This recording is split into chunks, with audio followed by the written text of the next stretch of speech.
Hi, welcome to the Silver Spleen. My name is Celine Dion, and this is my review of Horseplay.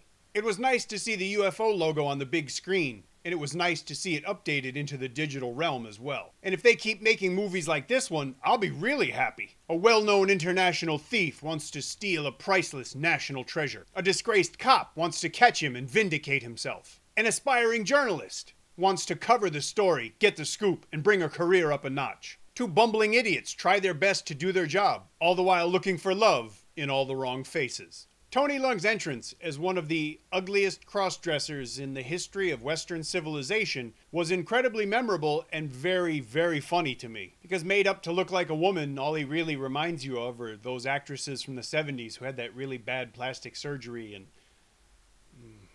But luckily, there isn't a whole lot to dislike about this movie. Early on, there was a scene that I thought was played with a little too much overstatement. And maybe the fact that one of the people in the scene was from mainland China had something to do with it.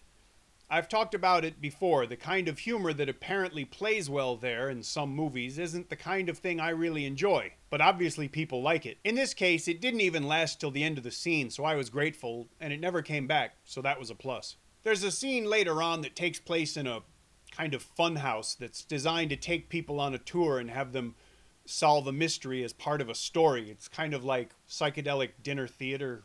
That part of the movie dragged a bit, but they got out of it soon enough, and again, I didn't really mind. Plus, the fact that the entire film was pretty light really helped. Almost all of the time.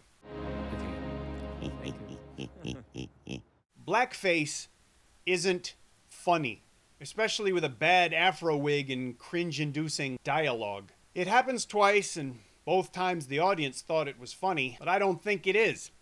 You know, other than that, the film is actually quite sophisticated in its own way. It's paced really well, it looks great, and it's a lot of fun to watch. It's a classic road movie / caper film with a large cast of very familiar faces, and I really enjoyed how effortlessly it unfolded.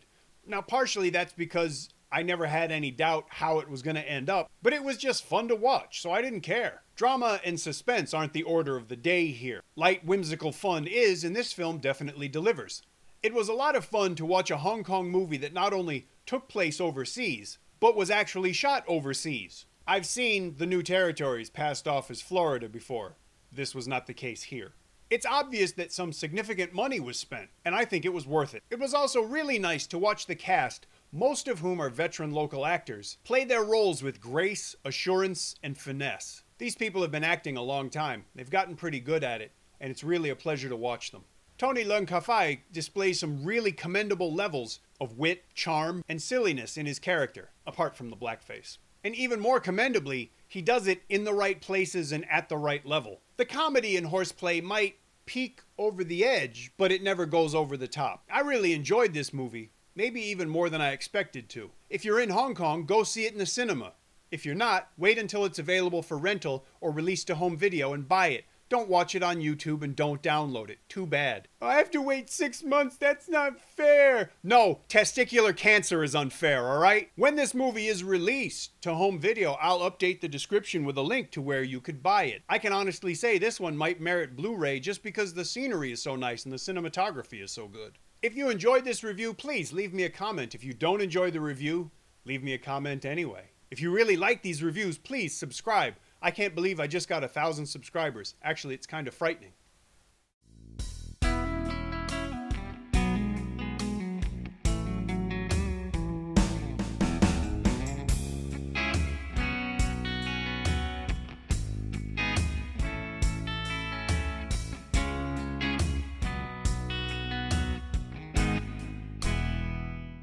I guess that's really all I have to say, so